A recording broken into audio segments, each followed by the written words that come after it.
Hello बच्चों, welcome back. अब कैसे हैं? मैं हूं खैरुल और आज इस लेसन में हम लोग पढ़ने वाले हैं rapid revision for JEE and NEET 2020 का electric flux and Gauss theorem. ये बहुत ही ज़्यादा इंपॉर्टेंट है, electric flux and Gauss theorem. Electric flux का फील आना चाहिए आपको और गॉस थ्योरम के बारे में हमें थोड़ा पढ़ना है ना। तो गॉस थ्योरम क्या होता है, कैसे करते हैं, ये गॉस थ्योरम क्यों अप्लाई करते हैं, ये सारी चीज़ हम पढ़ेंगे इस लेसन में। अगर ये वीडियो आपको पसंद आया, फायदामंद लगे तो आप जरूर इसको लाइक करिएगा, शेयर करिए, नए हैं तो सब्सक्राइब करिए ताकि आपको ऑल नोटिफिकेशन मिलना है। बात समझ में आया? और हम यहाँ पे रैपिड रिवीजन कोर्स में ये सब चीज पढ़ते हैं जो प्रीवियस ईयर में आया हुआ है और आगे भी आने वाला है, इससे बाहर नहीं आने वाला, कॉन्फिडेंस है। तो आपको क्या करना है, प्रीवियस ईयर का क्वेश्चन लगाना है, ये सब पढ़ना है, फिर प्रीवियस ईयर का क्वेश्चन लगाना है और देखना है सही में ये सही पढ़ा रहा है कि नहीं। अगर आ रहा है तो कमेंट करके जरूर बताइए, हाँ सर आप सही बोले थे, आया समझ में।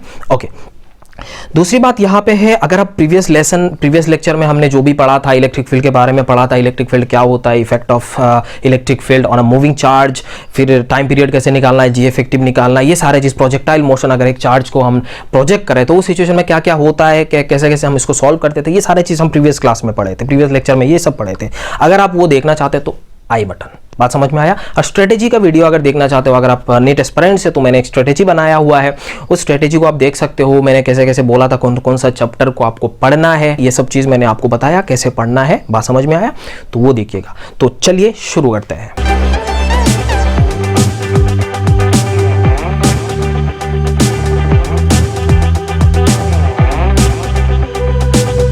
हाँ, तो यहाँ पे क्या है, इलेक्ट्रिक फ्लक्स। ये इलेक्ट्रिक फ्लक्स होता क्या है, बताओ बताओ बताओ, जल्दी बताओ, लिखो, नहीं मत लिखो, बता नहीं सकते हो, सामने तो है नहीं, आप सामने कोई और भूत प्रेत को मैंने रखा है।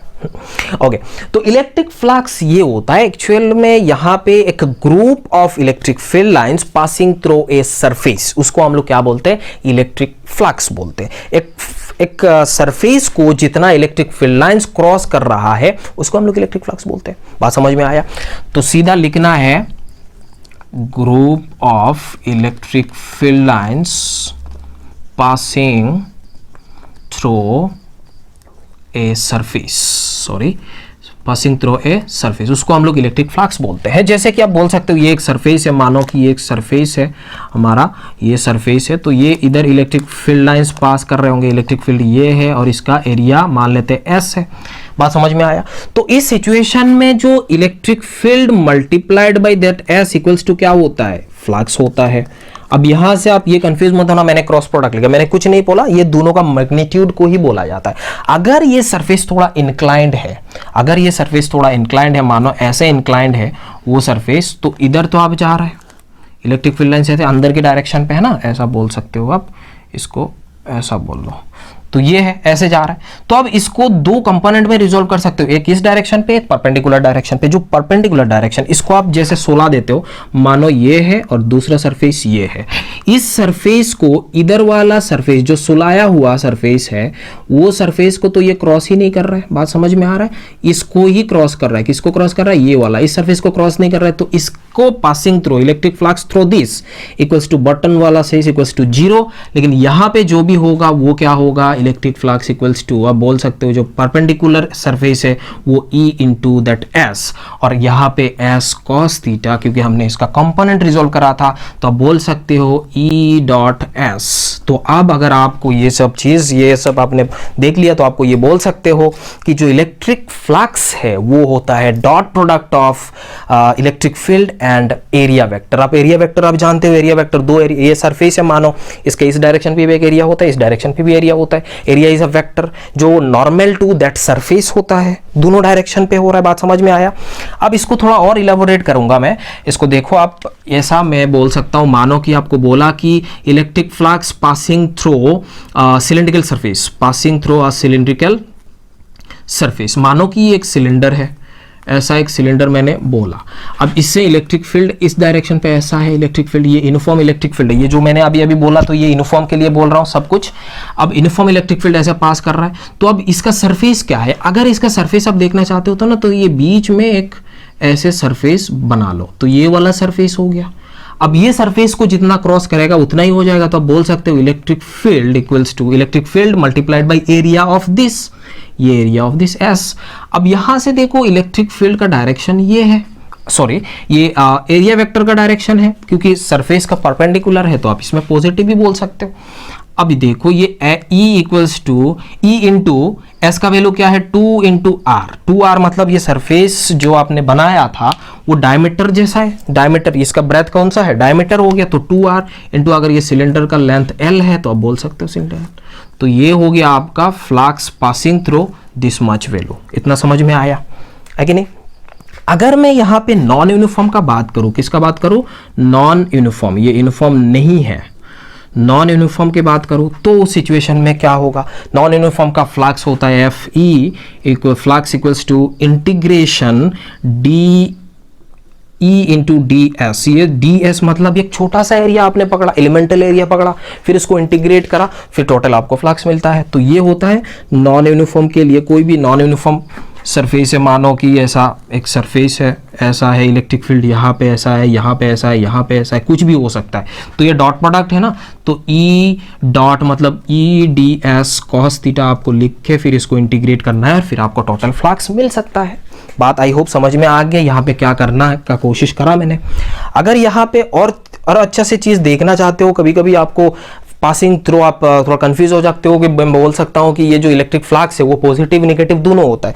मान लेते हैं क्यूबॉइड टाइप का शेप्ड है, ये मानो एक क्यूबॉइड शेप्ड का है, इसमें कितना सरफेस है, 6 फेस होता है। मैंने बोला ये इलेक्ट्रिक फील्ड ऐसे पास कर रहा है ना।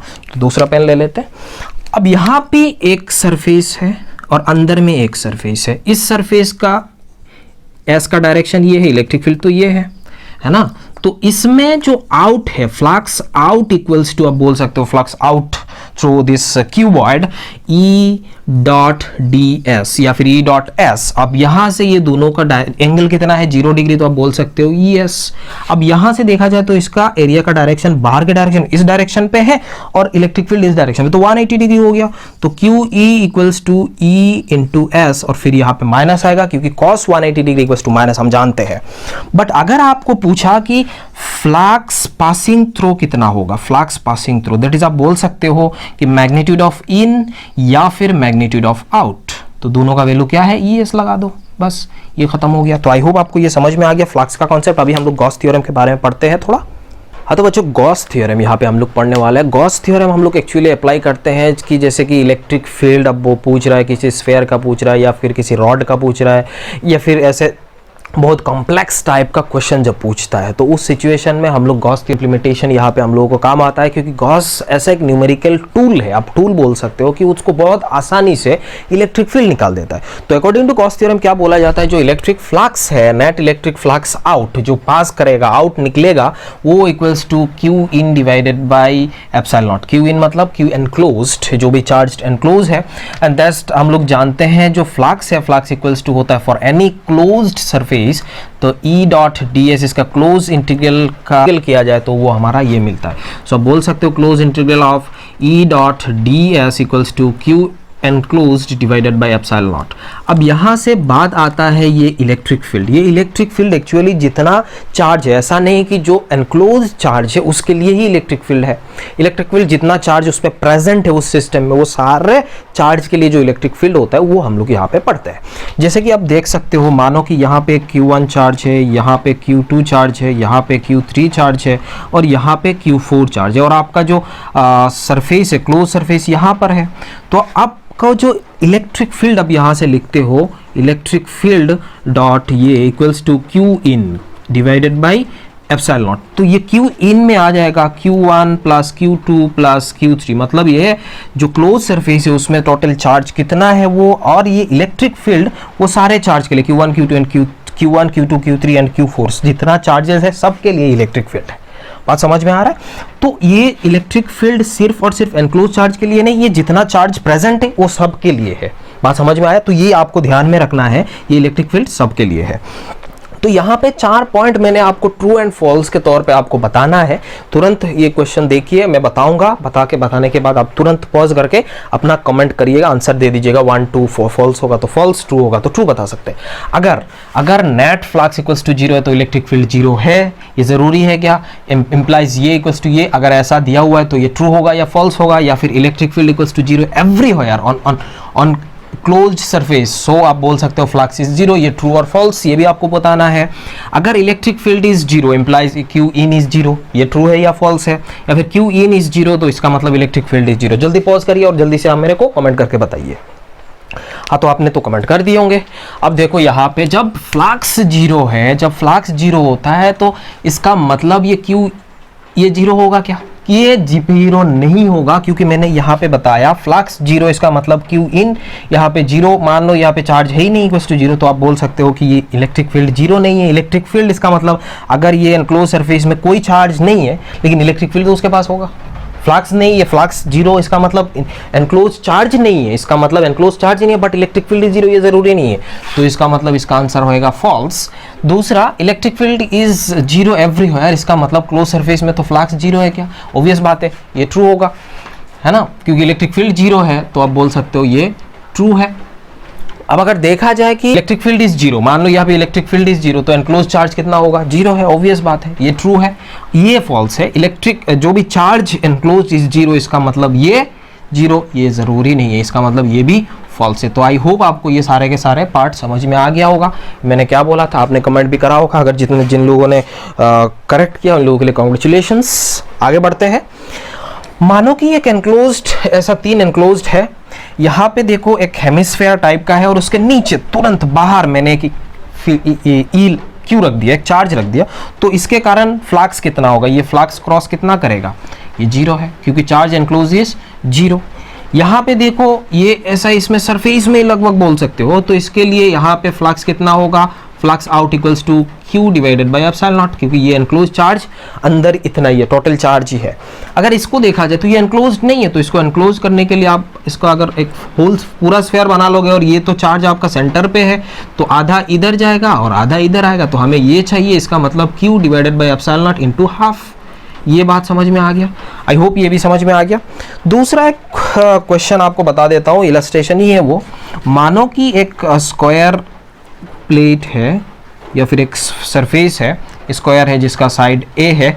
अगर इसके सेंटर से मैंने a/2 दूरी पे एक चार्ज को रखा और मैंने आपको पूछा यहाँ पे जो ये बेस है, ये बेस या फिर ये प्लेट, ये प्लेन से कितना फ्लक्स आउट होगा या फिर कितना फ्लक्स इसको क्रॉस करेगा, आपको ये बताना है।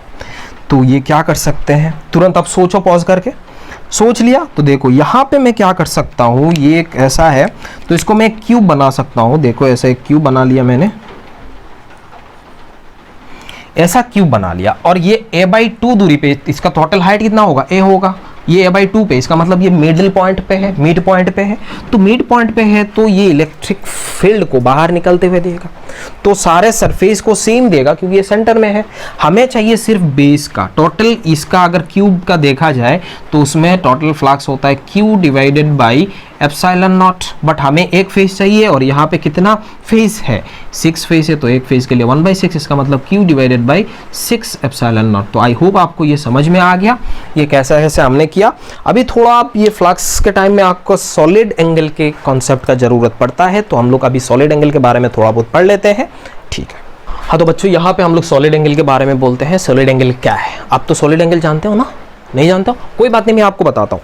अब ऐसे जब आप अपने कोचिंग से निकलते हो या कॉलेज से निकलते हो तो वहाँ पे दुकान एक होता है जिसपे आइसक्रीम होता है, कोन शेप्ड का होता है, और उसमें ठूस ठूस के वो आइसक्रीम डालता है। आपने खाया होगा, अगर नहीं खाया तो एक बार खा लेना, तो आपको फील आ जाएगा सॉलिड एंगल। तो यहाँ पे जो आइसक्रीम ठूस ठूस के उसको भरता है तो ये पूरा अंदर से सॉलिड हो जाता है। अगर वो एंगल देखा जाए, उस कोन का जो एंगल है, that angle is called solid angle. बात समझ में आया? ओके। अगर समझ में नहीं आया तो थोड़ा एक बार और फील करो, वीडियो को थोड़ा रिवाइंड करके दोबारा देखो। बात समझ में आया? देखो अभी हम जानते हैं कि ये जब प्लेन एंगल होता है, इसको हम लोग क्या बोलते हैं? Plane angle. इसको हम लोग प्लेन एंगल में होता है, ये मानो थीटा होता है और ये सारे रेडियस होता है ना, और ये आर्क लेंथ होता है। तो जो प्लेन एंगल होता है, जो एंगल प्लेनर एंगल, उसको हम लोग क्या बोलते हैं? Theta equals to arc divided by radius. तो arc length divided by radius, ये तो हम जानते हैं, या फिर आर्क लेंथ इक्वल्स टू, आप वो जानते हो, रेडियस इंटू थीटा होता, मतलब ये वाला एंगल। बात समझ में आया? हाँ, तो यहाँ से आपको सॉलिड एंगल के बारे में आपको फील दिलाता हूँ। तो देखो ये हमारा क्या है, एक्चुअल में कोन है जो आइसक्रीम वाला आप खा रहे थे, तो वो ये एंगल को ऐसे डिनोट किया जाता है सॉलिड एंगल जैसा। इसमें प्लेन एंगल है तो इसको आर्क से डिनोट किया जाता है ना। और वो सॉलिड एंगल को ओम से, ओमेगा से डिनोट किया जाता है, ये ओमेगा है। अब इसको हम लोग सॉलिड एंगल बोलते हैं। सॉलिड एंगल ओमेगा, या फिर आप बोल सकते हो ये ओमेगा इक्वल्स टू क्या होता है, area divided by radius. Area किसका, इस कैप का, ये वाला जो सरफेस है, ये वाला जो सरफेस है उसका एरिया है ना।